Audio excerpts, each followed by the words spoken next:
Yeah,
Coming up on Roland Martin Unfiltered for Wednesday, April 10th, 2019. I'm Ray Baker in for Roland. He's on the Tom Joyner Morning Show cruise. Trump backer Candace Owens shows off her ignorance again, this time in front of Congress. We'll take her to school. Maxine Waters versus Treasury Secretary Steve Mnuchin. Guess who won? We've got the video. Another Trump nominee won't say Brown versus the Board of Education is settled law. What's going on with these people? Are they keeping their options open? And Go-Go Music versus T-Mobile. A D.C. phone store which played Go-Go music on the loudspeakers outside the store for years was forced to stop. But now, the music will keep on playing. Florida's constitutional amendment to restore voting rights to the formerly incarcerated is still under attack. But there is a plan to go national to restore voting rights to folks who have paid their debt to society. And you don't want to miss the video celebrating basketball player Dwayne Wade's other life as a great and generous human being. We dare you not to cry when you see it. It's time to bring the funk here on Roland Martin Unfiltered. Let's go. He's got it. Whatever the miss, he's on it. Whatever it is, he's got the scoop, the fact, the find. And when it breaks, he's right on time and it's rolling. Best believe he's knowing. Putting it down from sports to news to politics. With entertainment just for kicks, he's rolling. It's on go, y'all. It's Roland Martin, yeah. Rolling with Roland now. He's funk, he's fresh, he's real, the best, you know he's Roland Martin now.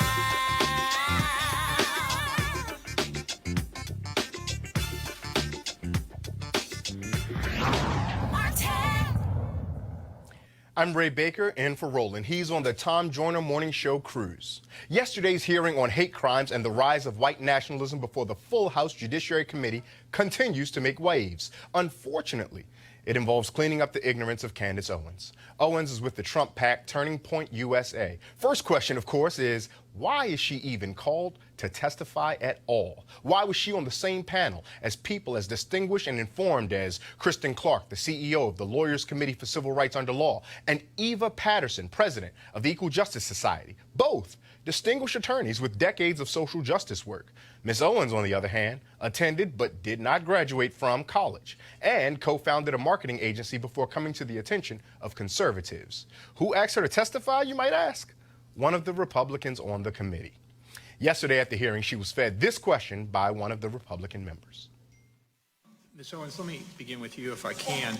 I think it's fair to say that you didn't start off on the conservative side of the ledger, is that correct? That's correct. I was a liberal. Okay.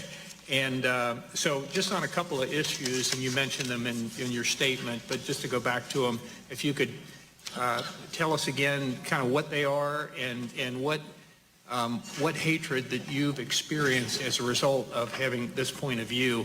You mentioned the term Blexit. Would you describe what that is and what hate that you've experienced as a result of your position on that?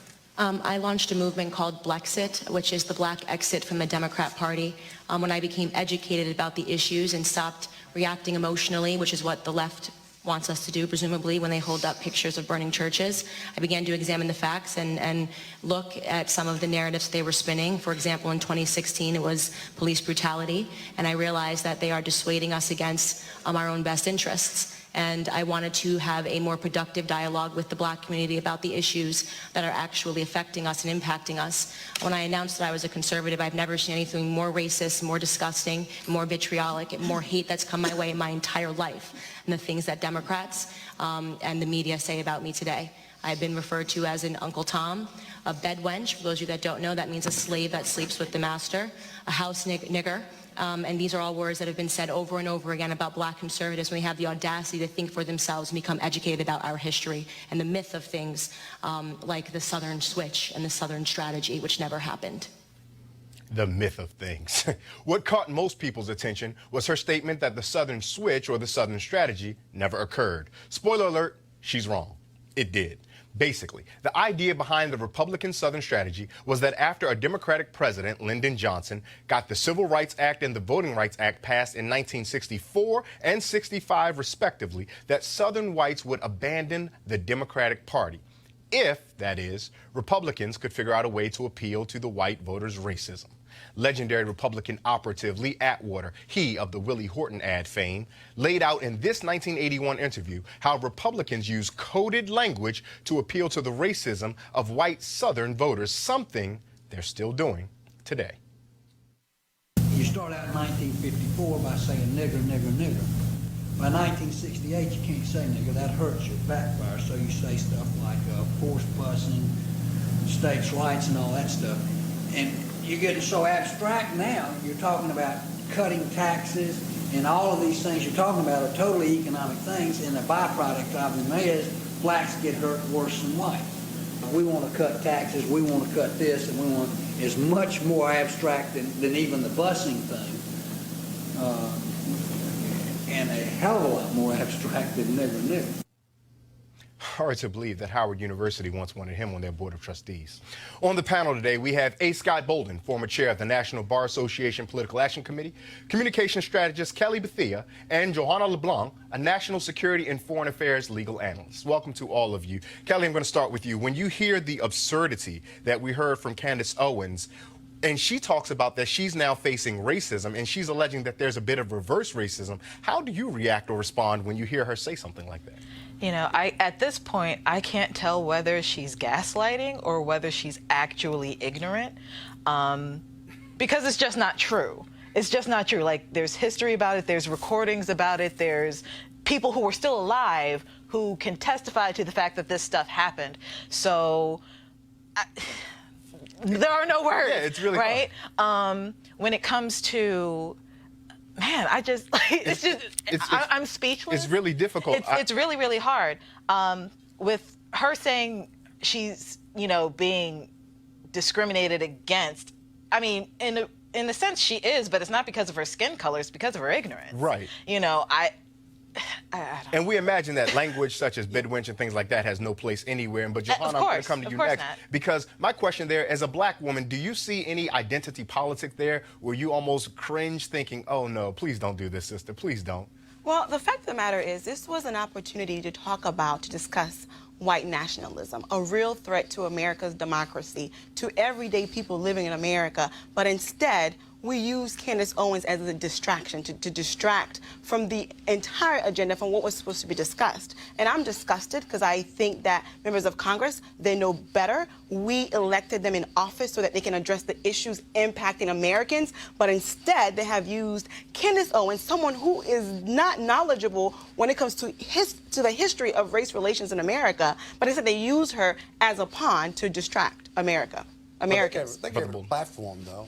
They did, and the Republicans seem like they hijacked this hearing because what is the media doing? The media is focusing on Candace Owens and some of her outrageous statements, And we're not talking about the real intellectuals that were there, the real freedom fighters that were there, who really could give you statistics, chapter and verse on the rise of hate crimes, including white nationalism, white supremacy, who are the leading killers of police officers in this country over the last 10 to 25 years. In regard to Candace, I mean, she gets a lot of press because of what she says, but her press is rooted in her own ignorance, if you will. Candace Owens isn't being discriminated against. This is the ignorance part that you talked about, my colleague. Candace Owens isn't being discriminated against because she's a black woman who chooses to be a Republican. Everyone is free to choose their political party. She's not even being discriminated against. She's being criticized and called names and attacked because what she says is offensive and fundamentally incorrect. It's not a mistake. It's a purposeful error on her part. And so they twist the words to say that attacks on police officers are down or that the Southern strategy was not accurate. There's empirical data, documentary evidence to support this, and the piece that you just ran confirms that. But it also shows how it doesn't really matter to the Republicans what's right or wrong, what's truth or false. It's to get that message out, to talk to the core Republicans who believe in the nonsense, and many are as ignorant as those who put life to those words, like Candace. Kelly, you work in communications, so I'm curious about your thought about this. If we're having a hearing on white nationalism and the violence around that, that's going to point back to President Trump. If Candace Owens gets out here and steals the headlines by being incompetently wrong in public, that now gets us not talking about this. Is there a chance this was deliberate? Of course it was deliberate. Candace Owens has, for lack of a better phrase, been used as a token for the entirety of her time in the spotlight. You know, every time something happens with the Trump administration, Fox brings on Candace. Every time Trump says something absolutely absurd via tweet or news conference, what have you, they bring on Candace to bring on maybe like the black perspective of things that I don't know about other black people, but the black people that I know don't share that same perspective. So it's definitely a smoke and mirrors thing with her. I don't understand why she still, you know, allows herself to be used in this manner, because it's really obvious. But it's definitely a communication strategy, no doubt. But it's really rooted, again, in ignorance. So, for example, when Candace Owens says that, why aren't we here talking about ANIFA, for example? Or ANIFA is a far-left political party that wants balance and wants a more liberal view of the world at all costs, right? Violence, whether it's white nationalism or ANIFA, violence is wrong. But look at what their goal is. ANIFA's goal isn't a race war, isn't a black majority or a coalition of minority majority here. Their view is that we should be a much more liberal society. I'm not defending them. Then when you look at when they go against white nationalists, if you will, or the Nazi Party, who want a race war, who believe that America ought to stay the majority white, and that the immigration piece is really rooted in their racism, because the rhetoric you hear from the Nazis and the Nationalist Party and the Ku Klux Klan is the very rhetoric you hear from the White House. Then you understand that nationalism and Nazism is rooted in race. ANIFA is rooted in policy and how they view America. Kelly, I'm going to give you one more chance to get in, then I want to hear from Joanna real quick, please. Of course. Just brief correction, it's Antifa. Antifa? Antifa. They spelled it wrong in the Washington Post. Antifa. Yes. That's what we're saying. Yeah. Antifa. Antifa. I knew Yeah. Joanna, excuse me, I want to let you get the last word on this. Yeah, so the whole notion that Candace Young is indicating that black people are persecuting her because of her political views, that is not true. Black people, we have folks with different views who are Republicans, who are Democrats, who are liberals, who are whatever. The issue is her ignorance and her comments, which have no facts to support them, and it's impeding progress, because as we see, the media has been using her to promote their agenda, and they're doing a good job. The fact that we've been talking about her, they're doing a good job. At the best, she's wildly uninformed, and that's the nicest thing we can say about her. And that is dangerous. And at the worst, she's manipulative and being willing to be used to subvert the intentions and the best practices of the United States. Someone who is uninformed, has access to the Right. media, is dangerous for America. Dangerous It's for actually all a threat. And Right. won't debate Particularly. Roland Martin. Well, She's been invited many times. There are a number of people who won't debate Roland, probably because how bad it would look when they sit up here with them. One of those such people is Treasury Secretary Steve Mnuchin. Now, Secretary Minuchin was testifying in front of Congresswoman Maxine Waters' Financial Services Committee yesterday. And apparently, he had someplace to go that was more important than being in front of a congressional hearing. Haven't these folks learned that you don't mess with who we call Auntie Maxine? Mr. Secretary, I want you to know that no other secretary has ever told us the day before that they were going to limit their time in the way that you're doing. So if you want to use them as examples, you have acted differently than they have acted, and as I have said, if you wish to leave, you may. If you'd wish to keep me here so that I don't have my important meeting and continue to grill me, then we can do that. I will cancel my meeting and I will not be back here. I will be very clear if that's the way you'd like to have this relationship. Thank you. The gentleman, the secretary, has agreed to stay to hear all of the rest of the members. Okay, Please so just let's cancel be your clear to meeting the press. and I'm respect our canceling- time. I am Who is next on the canceling my list? foreign meeting. You're instructing me to stay here and I should cancel. No, my you foreign just meeting. made me an offer. No, I didn't make you an You offer. made me an offer that I accepted. I did not make Well- you an offer. Just let's be clear. Well, You're you- instructing me. You are ordering me to stay here. No, I'm not either- ordering you. I'm responding. I said you may leave anytime you want.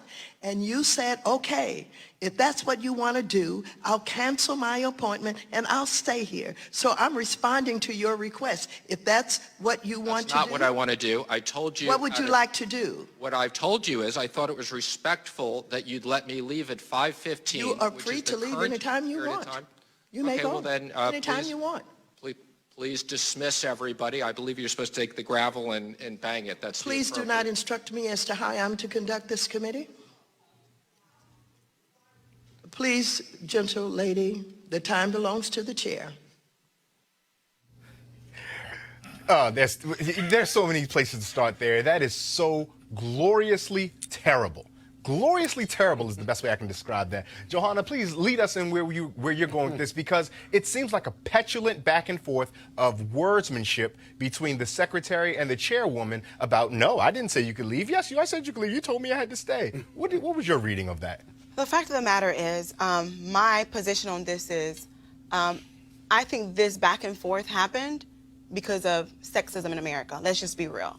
I think that if Auntie Maxine Waters were a man, I think the dialogue would have been much different. And sexism, it's a real issue in America. When you're a woman, you have to fight 10 times harder. You have to work harder than your male counterparts just so you can get the attention that you deserve so that people can listen to you. And I can guarantee you, if Auntie Maxine Waters were a man, this would have never happened. Kelly, I want to come to you because that introduces an interesting piece, because there's also the confluence of gender and race. And that was and one of the things I'm curious about, because I'm not saying that Johanna is incorrect there, but I don't seem to think people from the Trump administration hold a great deal of respect for black people either. At so all. What happens when we have that confluence, Kelly? You get something like this on national television and C-SPAN and the like.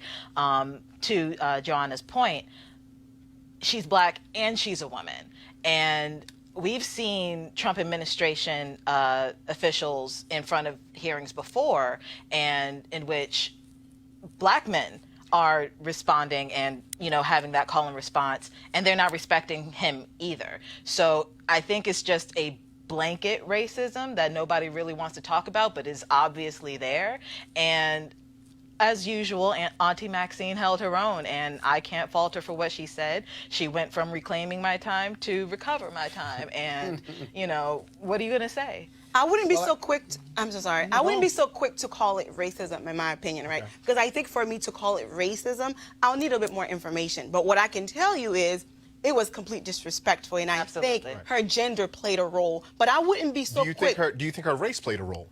In this case, I don't know. I can't make that conclusion. I'm sorry, Scott. I want to get to you real quick, but with that comment that invited some questions that follow up.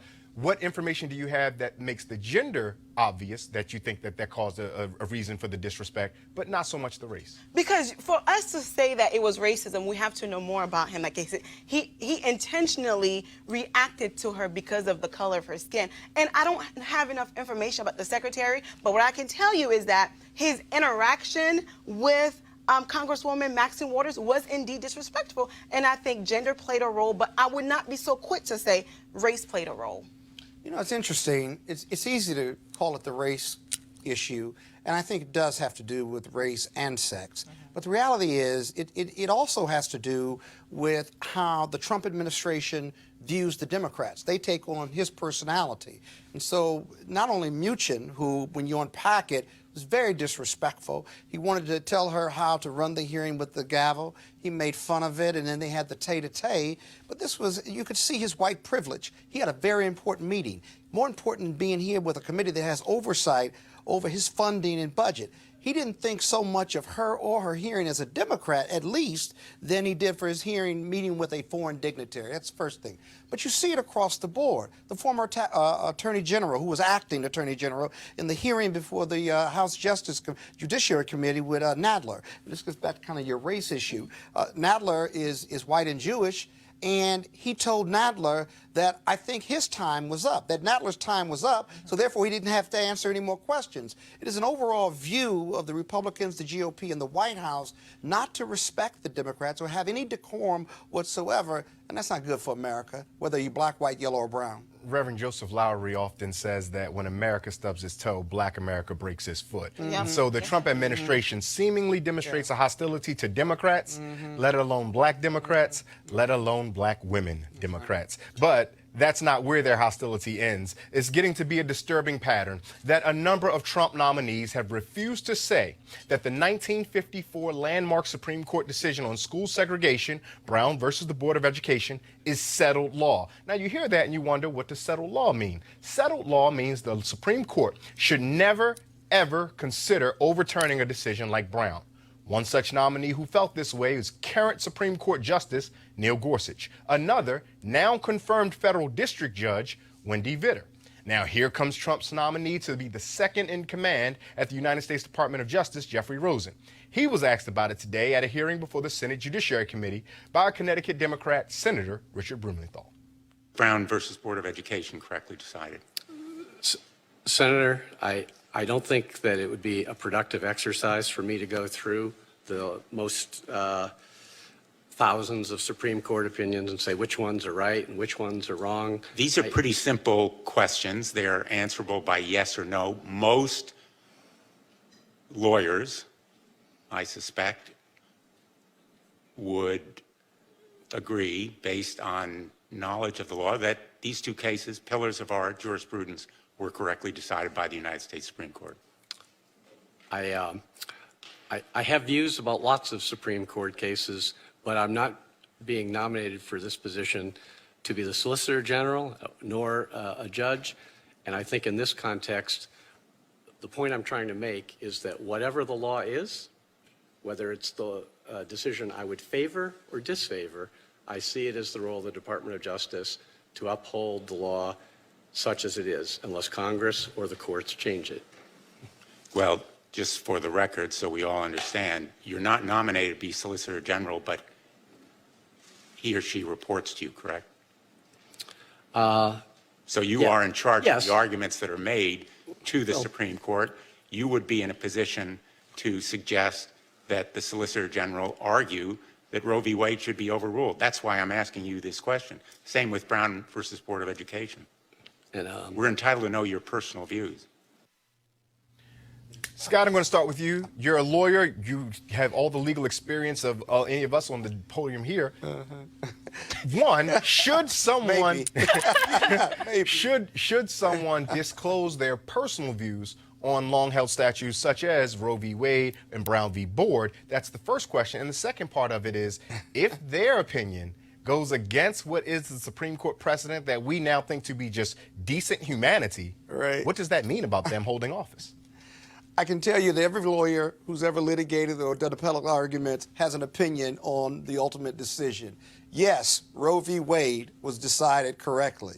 Yes, Brown versus Board of Education was decided correctly. Could have struck down segregation in our education system, and we knew that separate but equal in the education system simply wasn't functioning and wasn't right. And so both of those were decided correctly. Lawyers disagree with decisions all the time. The reason Rosen's avoidance of that is so important is because as the number 2 in justice, you run the DOJ, Department of Justice, on a day-to-day basis. And if you do that, you do decide what positions DOJ takes. So, for example, if there's a case that's going to challenge Roe v. Wade, DOJ has to decide whether it is going to defend settled law that has been in place for quite some time, and by majority judicial and legal standards, people accept it as the right decision. Then if DOJ is going to take an opposite position and ask for the Supreme Court to overturn it or Brown versus Board of Education, the number 2 as well as the Attorney General have a lot of say-so in that policy decision as well as that legal decision. And so many of the appointees in the federal circuit and federal court have been avoiding this. But the reality is a better answer for them, even if they're conservative, even if they want it all overturned, is that the parts of these decisions that could be challenged are X, Y, and Z, and it's up for debate. I may not agree with them, but here's the thing. It is settled law, and I will defend it. I don't agree with punishment, cruel and unusual punishment, where people, the death penalty, for example. But if I'm a prosecutor and that's the law, I'm going to defend it to the height. And we have many federal and state prosecutors who've taken that position after being elected to be prosecutors or leaders in the criminal justice field. Kelly, what's the communication strategy here in being evasive? If you're against it, you're trying to tell your base, hey, we're looking to overturn it. Wink, wink, nod, nod. But if you're supportive of it, you don't want to throw off your base and get them turned off before a presidential election. Why not just be honest with the American public and his base at that point? I mean, well, that's not anybody in the Trump administration's MO, honesty. So I'm not expecting that at all. The bar has been set so low for this administration. You know, the bar has been set so low. I really don't expect much from this administration. But I do want to note, to Scott's point, how when it comes to decision making, specifically with the DOJ, how definitive their answers typically are. But something that I wanted to point out that Rosen did say, he said, quote, whatever the law is, whether it's a decision I would favor or disfavor, I see it as the role of DOJ to uphold the law such as it is unless Congress or the courts change it. So he kind of removed any power that the DOJ could have in that statement. I'm not saying he's going to uphold it. I'm not saying that he's not going to lie, because he might. But for it to be under oath, for him to say this at a hearing, he basically said that he's not going to touch this because Congress or the courts aren't going to touch it. And in fact, Scott, before I let you get in, I want to hear from Joanna for 1 second, because I want to get to her because you haven't heard from her yet. Your thoughts on this? My thought on this is, so it's been over 60 years since Brown versus Board of Education, the ruling of it, right, of this particular court case, which is instrumental, one of our landmark cases in America's jurisprudence. My concern is 60 years after, right, we are dealing with some dire situations when it comes to the education of Black and brown babies in America.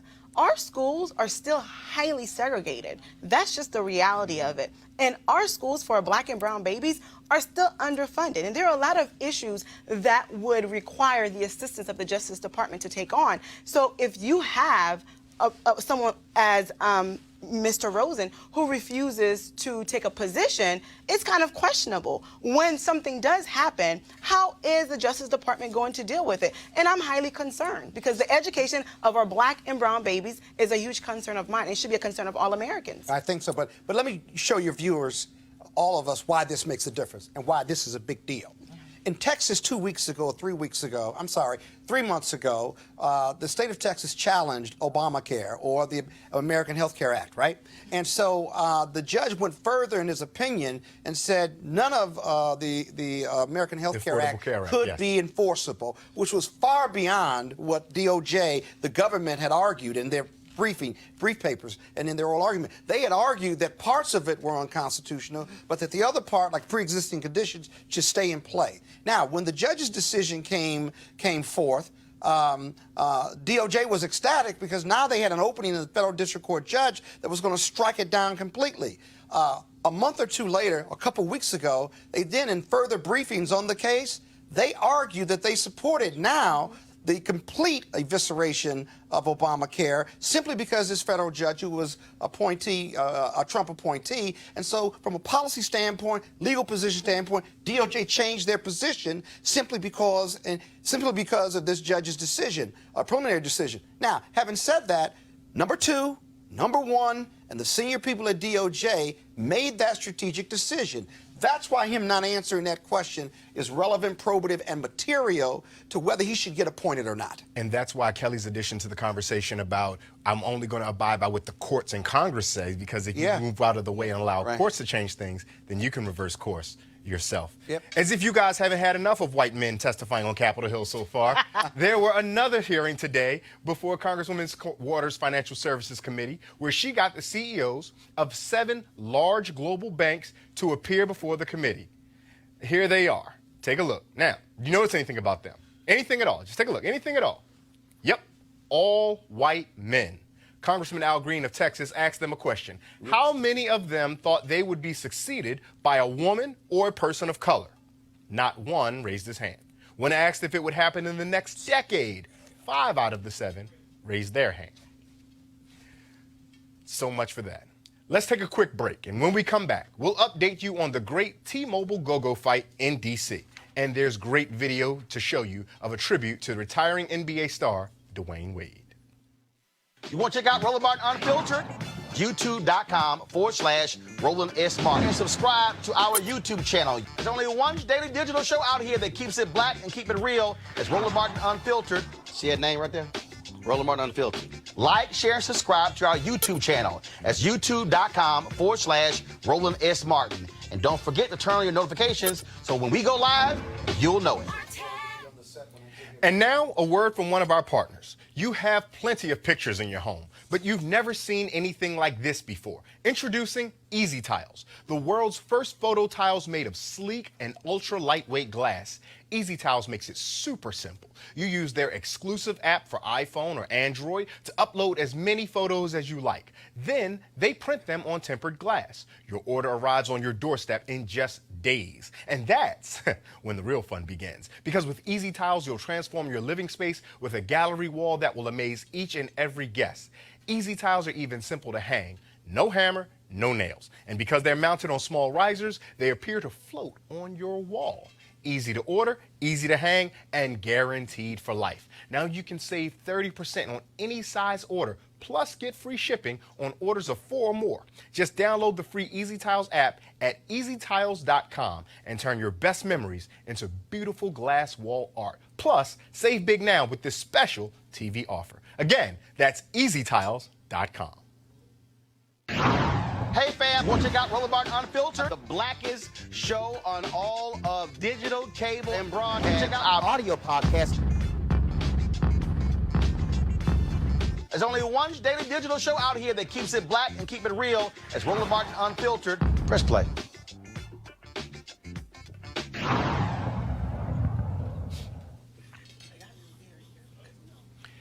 Nipsey Hussle's mother, Angelique, shared some words of encouragement as she reflects on her son and his unfortunate demise. I have perfect peace and I have strength, and I want to lift you up. Please do not stay down. Do not stay stuck. Many of them are stuck. Do not mourn, because Nipsey is great. He is the great. He is the great.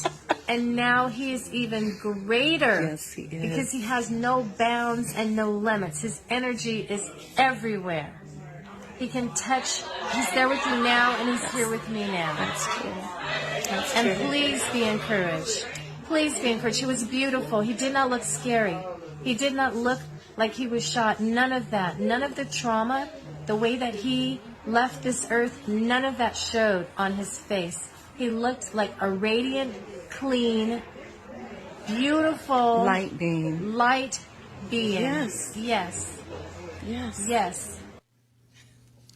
Tickets to a memorial service tomorrow for Hustle at the 21,000-seat Staples Center in Los Angeles sold out within 40 minutes. Rest in peace, Nipsey Hussle. And we have an update for you on the Metro PCS store located in D.C. that has been asked to stop playing go-go music. For days, the community has been protesting the decision by playing go-go music in front of the store, and more recently, go-go bands have performed outside of the store. Here's a video of one band chanting, "Don't mute D.C."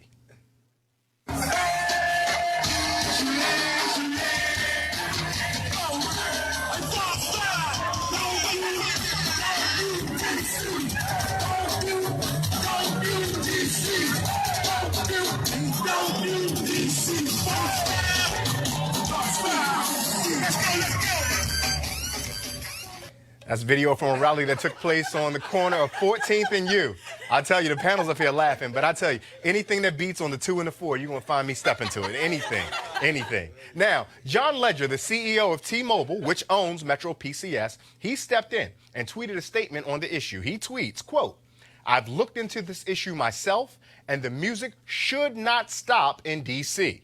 T-Mobile and Metro PCS are proud to be a part of the Shaw community. The music will go on, and our dealer will work with neighbors to compromise volume." As anybody who watches this program knows, activism works. Let's go to our panel about that for a second. Kelly, you were bopping just as long as hard with me when you heard that. When you saw the video and you heard the music, what did it make you feel?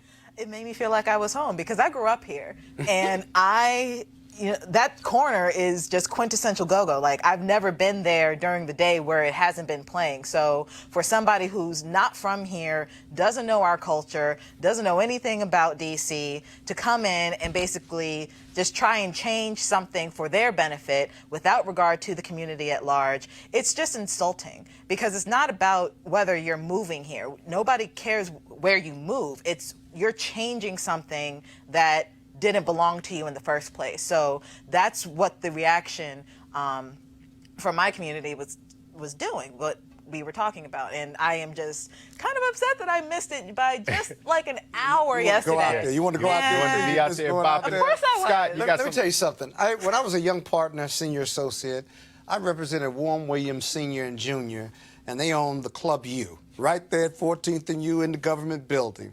And they had lots of legal challenges and just generally by being in a government building. But some of the best times and some of the greatest artists of our time, hip hop and rap, played there, including Tupac and Biggie and others when they weren't really big stars. And so that brought back a lot of great memories. Here's the deal, too, but you got to keep in mind the politics of this.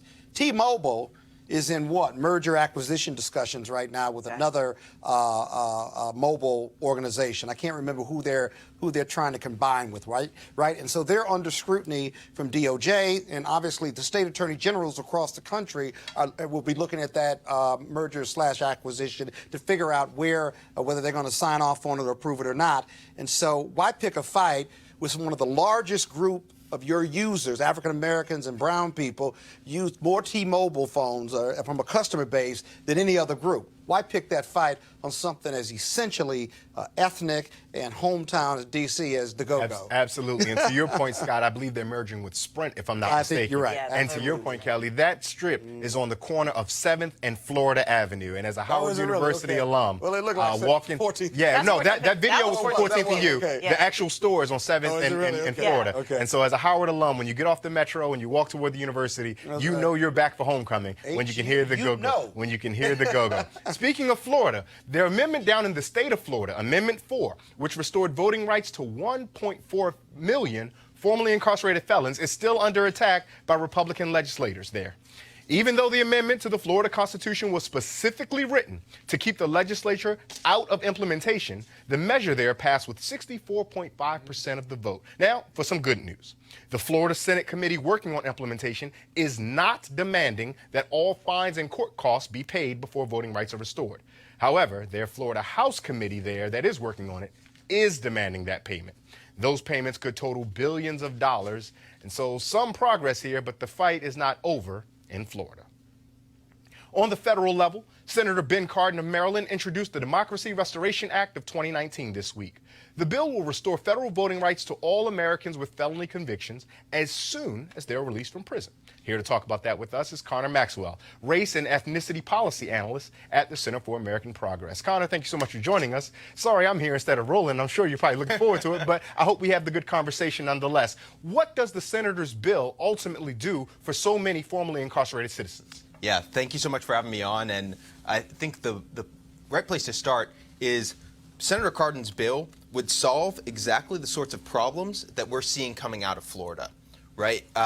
Beginning with carve-outs.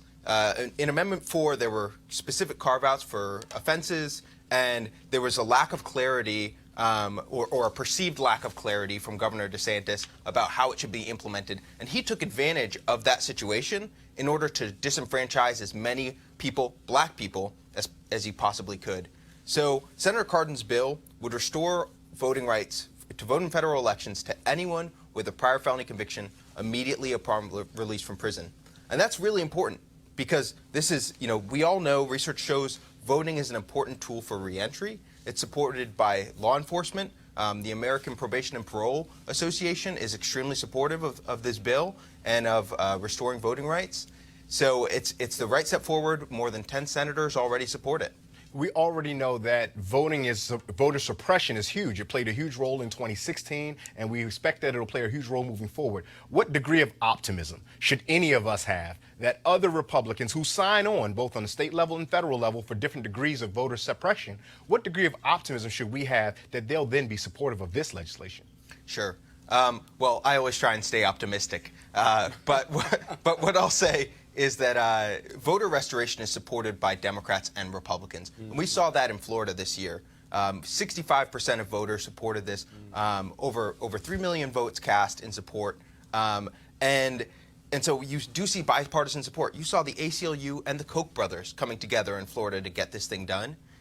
What you're seeing is a cadre of far-right lawmakers in the Florida legislature disregarding the will of their own constituents and moving forward in order to suppress voters and keep their own seats. That's exactly what we're seeing here. That's disappointing, but I think as a whole, we're moving forward in the right direction.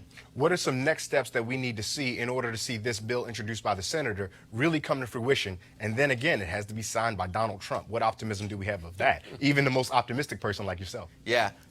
Well, what's nice is that there are 14 states across the country that already restore voting rights to people immediately upon release from prison. I'm hopeful that all the senators from those states will get behind this bill, and then we'll go talk to the president and explain to him why this is so essential for our democracy. Because quite frankly, in the United States of America, a U.S. citizen's voting rights should not depend on the state in which they reside. That's a great point. I'm going to turn to our panel here. And Scott, I want to get your thoughts on this conversation we're having with Connor. As you listen to this story to the viewing audience, the history of taking away the vote of a felon is rooted in Jim Crow era and in the South, right? And it was historical to keep people of color, freed slaves and the majority of African Americans who lived in the South at that time and still do, to not be able to vote so that the Republicans or Democrats, white men, could get reelected. It's 2019 right now. Does that sound familiar? And so there's no real basis. There's no relationship between whether I've been convicted of a felon and whether I have a right to vote, if you think about it. There's none. Name me the top 3 reasons, legitimate reasons, why I should not vote because I committed a felony or a crime. There really isn't. I'm a U.S. citizen. I'm a second-class citizen if I can't vote. If I did my time already and I'm out, right? I can't vote while you're in prison. It'd be too impractical. But now that I'm out, okay, why can't I vote? And so many states, something like 35, maybe more, still have, including Washington, D.C., although I think I think it's, I may be wrong about that. They under certain circumstances, the individuals who have been away can come back and can vote. Can vote under certain circumstances. But remember, the bottom line is there's no causal connection, no logical connection between whether you committed a crime and get out and your right to vote. It's illogical. Joanna, we were talking about this question of voting, and voter suppression even comes up again because as optimistic as Connor is, and he's rightful to be so, right? I really have a hard time seeing the overwhelming efforts in North Carolina, seeing the overwhelming efforts in Florida, the overwhelming efforts in Wisconsin, those states that helped decide the 2016 election for the president. For me to now think that there's going to be a kumbaya moment where people come together and want to give retroactive voting rights to those who are formerly incarcerated. Where do you fall, and where does your analysis of voter suppression lead you to think this will end up? A very good question. As my co-panelists, both of them have said, voting is a fundamental right? Because if you don't have a choice to vote, you can't voice your concerns. You can't voice your issues, right? But we live in a society where, unfortunately, as optimistic as I would like to be, but do we really think we're moving in a direction where the U.S. government will allow people who have committed crimes to give them back their right to vote, right? Do we really think we are in that place in America? I would like to say some states we are in that place, but as a country as a whole, I don't think we are, because the reality, the fact of the matter is, if every person in America were to vote, we would never have a Republican in office, right? So vote suppression, we would never have a Republican in office. That's just the reality of it. I'm not so sure about that. You would disagree? Yeah. Well, and if again, I'm going to pause for a second and come to Kelly for a second. And the reason why I would say that is because we just talked earlier about the Southern strategy. And there are a number of folks who see that anything that government does benefits black people, and now that conversation has expanded to people of color and immigrants of the sort. And so there are a number of people who are willing to cut off their own metaphorical nose to spite their face. And I know that's probably something you want to respond to, but I want to get to Kelly. I promise I'll come back to you. Kelly, we're talking about this question of voter suppression, and we're beating up on poor Connor by lambasting the idea of being optimistic. Right. But what's your read on it? Are you hopeful that something good can come of this? I mean, naturally, I'm an optimistic person. Realistically, I understand that we are in a Trump administration presidency. So 2021. Hey. 2021. January 2021. I'm keeping hope alive. However, and I had a conversation with some colleagues about this earlier, whether Trump is going to win in 2020 is up for debate as well. So, my thoughts on that later. But regarding specifically voting rights for, former felons, I think it has to tie in with the prison reform as a whole, right? Because you have to think about, we're trying to rehabilitate that as well. So this is a component of that because, like my co-panelists were saying, they're second-class citizens until they get their right to vote back. And honestly, we don't know whether they're going to vote Democrat if they get their rights back anyway. Right. There's no presumption of that. Give me 1 second, Scott, before we go there. Connor, I want to come back to you. Yeah. Let's get inside the weeds of this for just 1 second. Although Senator Cardin has introduced this legislation, and you talked about the various states that already have something on the books that are akin to it, where are the committees that this is going to have to go through? Who are the senators on that committee that folks need to be paying attention to? Sure. So this bill will go through the Senate Judiciary Committee, which is led by Senator Lindsey Graham. Lindsey Graham has sort of gone off the rails. Well, there it is. and there goes our optimism. In the past, he has supported some reforms, and hopefully we can get a hearing on this and we can talk through these issues. Because as some of your panelists have said, disenfranchising people for crimes they committed in the past, there's no basis for that. There's no reason for that. There's no public safety reason for that.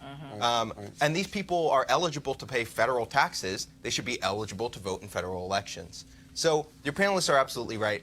The odds are steep, and perhaps this won't be accomplished this Congress or even the next Congress. But I think in general, we're moving in the right direction on this issue of voter restoration. There's a group in the House called the Justice Dems. Is there anyone out of that organization, that group of congresspersons that are carrying the water on this particular legislation on the House side? So that's a fascinating question, and some of your viewers might be interested to know this. While this bill does exist as a standalone, and it's held by, it's been introduced by Chairman Gerald Nadler, who's the chairman of the House Judiciary Committee. This provision actually already passed the House of Representatives. It was folded into H.R. 1, the For the People Act, and so it already passed.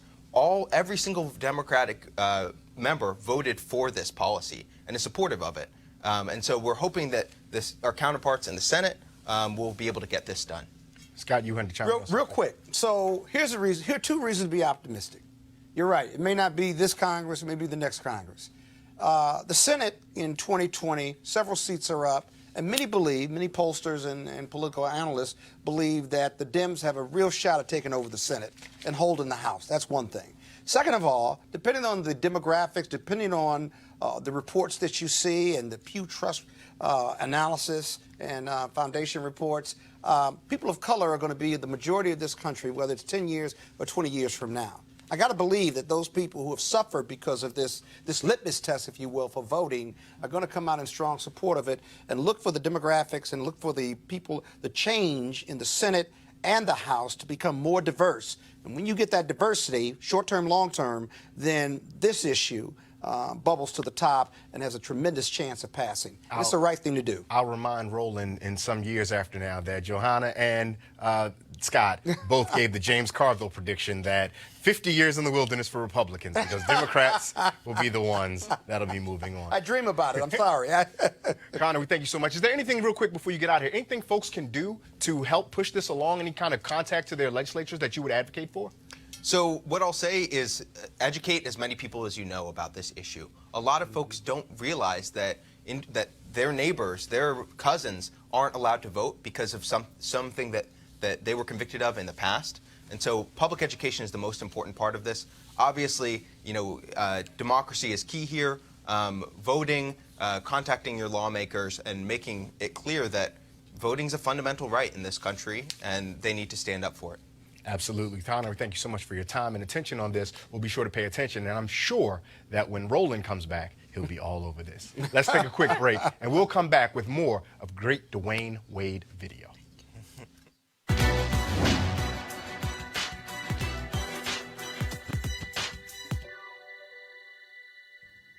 There is no shortcut to utopia. Writer Claude McKay.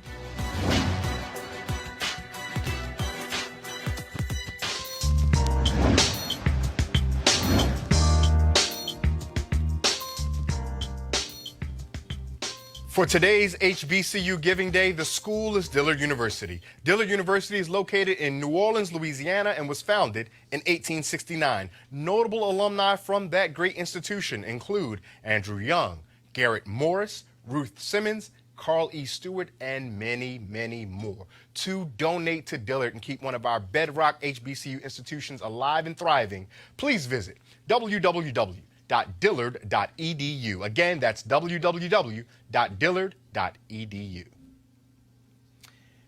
Calling all HBCU alumni. That's me, Scott. I know you're one as well. Yeah, all the HBCU alumni in the house. Yeah, we deep in here today. Calling all the HBCU alumni, students, and leaders. Enter the Ford Motor Company HBCU Mobility Challenge and win $25,000 for your school.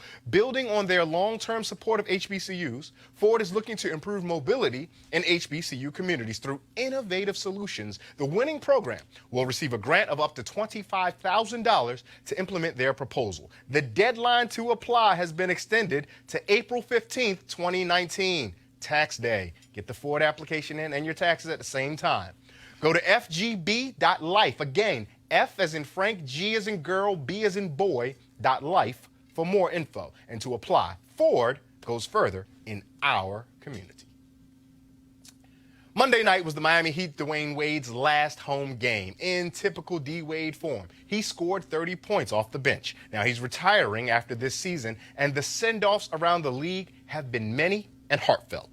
But this one video from Budweiser focuses on the man off the court and has drawn millions of views and even more tears. Take a look.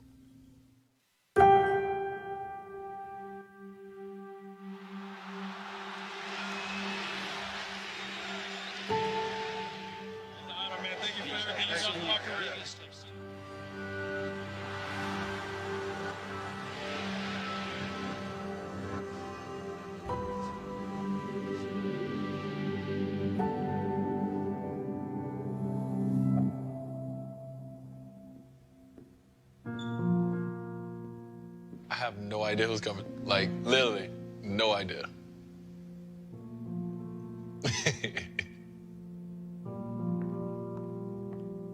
Hello. Hi, Dwayne. Hello. Hello. How you doing, brother? Pretty good, and yourself? It's been about 12 years since I last seen you. I come from an area where not too many people make it.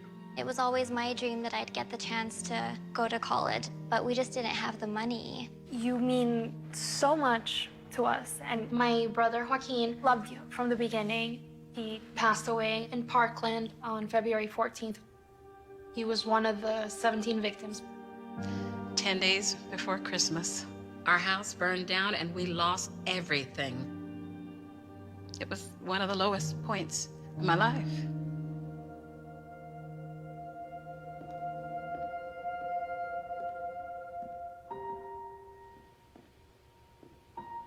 Hey, Dwayne. How you doing, Miles? You were the joy of my life, but I was dropping the ball. That day that I just couldn't do it no more was the day that I was gonna have to turn myself in. And I seen the tears just fall from your eyes. Your mama went down a road, Dwayne, that I didn't ever think I'd come back from. But on that road, I noticed you kept showing up. And you'll come and see about me. And Dwayne, because you believe in me. When I got out of prison, I was a different woman. We received a phone call. Would you mind if Dwayne Wade take you and the family on a shopping spree? It just meant the world to me that you were there for us at this time. Thank you. You became our hero. A lot of the words that you said hit a spark and kind of changed where I was going. Without you and your full tuition scholarship, none of this would have been possible. You're not Wade, the basketball player, the legend. You're the human being that took the time and on his own wrote my brother's name on his shoe, and you cared. When you bought your mama that church, you don't even understand the lives that you changed. So I don't have a jersey, but I brought you this. I don't have a jersey to trade with you, but I definitely have this, the blazer that I wore to my first job interview. My cap and gown from graduation. This is important because Joaquin wore this in his last championship. My family wanted you to have it. Please don't forget my brother, Joaquin. Having you as a role model has made all the difference. One of the special robes that you gave me, purple symbolized royalty, and you are royal in everybody's life that you've touched. You completely changed the course of my life. I know my brother is with you always. It wouldn't have been possible to be here if it wasn't for you. I am more proud of the man you have become than the basketball player. You are bigger than basketball.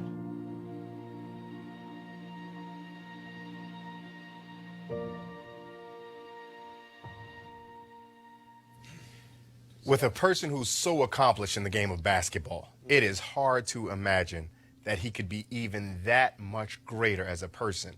The thing that struck me so much about that particular clip was that it were so many different and unique ways that he reached out into people's lives. Tons of athletes have foundations. They may hand out turkeys at Thanksgiving. They may do things like that, a couple of gifts at Christmas, just something that they can do. Sometimes even just to use it as a tax write-off, to be completely honest.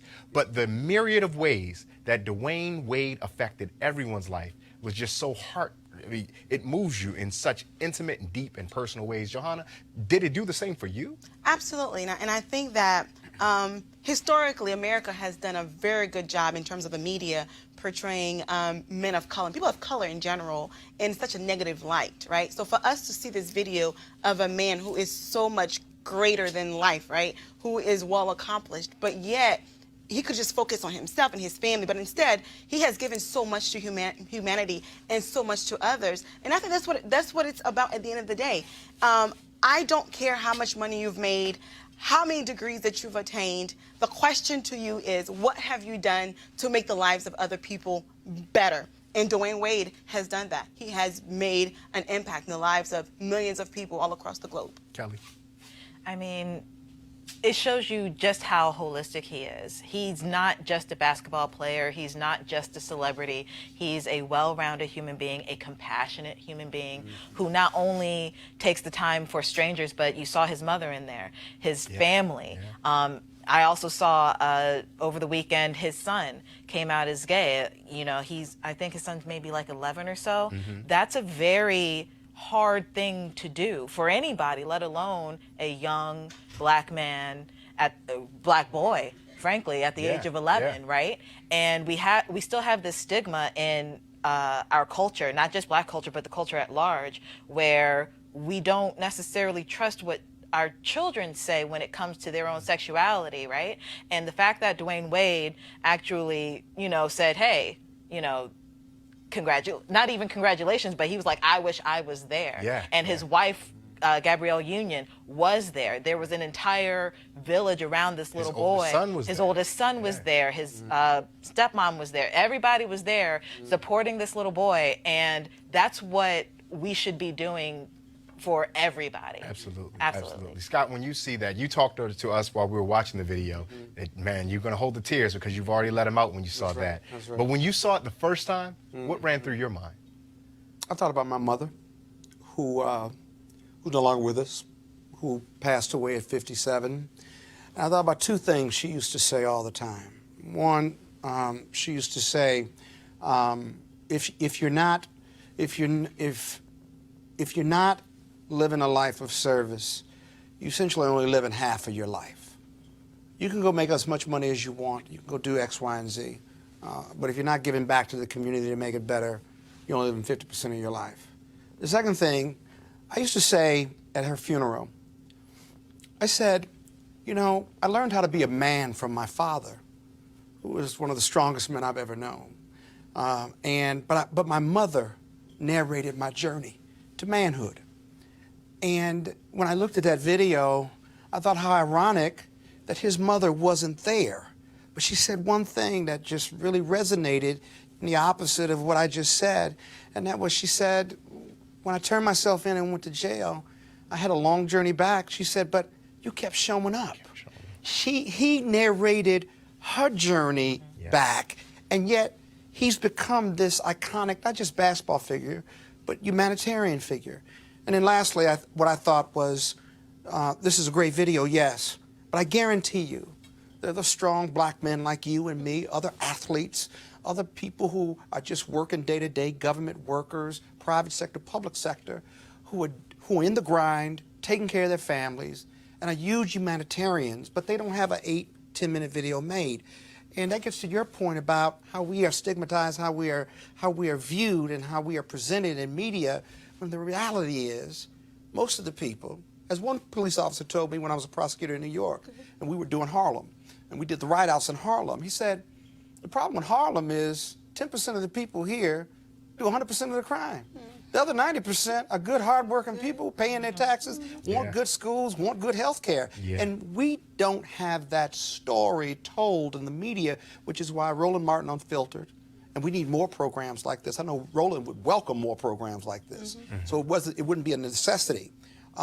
We need more programs like that because our stories need to be demystified, but also they need to be told in powerful and heroic ways. That's wonderfully put. That's very well said. And we're going to leave the conversation and ostensibly our show there. Kelly, Scott, Johanna, thank you so much for riding with me here as I filled in as the captain on the ship this time. And thank you all for watching, whether you watch with us live or whether you're watching on delay. We're grateful that you're here with us. That's it for this edition of Roland Martin Unfiltered. I'm Ray Baker in for Roland. Roland, enjoy yourself on the Tom Joyner Morning Show cruise. In parting, let us remember the words of the Yoruba proverb, that if we stand tall, it is because we stand on the backs of those who came before us. God bless.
You want to check out Roland Martin Unfiltered?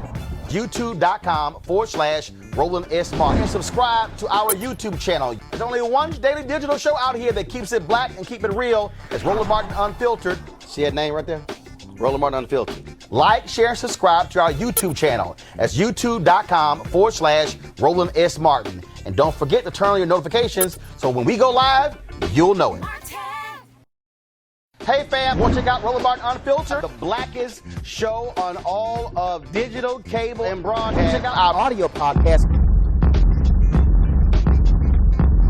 There's only one daily digital show out here that keeps it black and keep it real. It's Roland Martin Unfiltered. Press play. You want to support Roland Martin Unfiltered? Be sure to join our Bring the Funk fan club. Every dollar that you give to us supports our daily digital show. There's only one daily digital show out here that keeps it black and keep it real. It's Roland Martin Unfiltered. Support the Roland Martin Unfiltered daily digital show by going to RolandMartinUnfiltered.com. Our goal is to get 20,000 of our fans contributing $50 each for the whole year. You can make this possible. RolandMartinUnfiltered.com.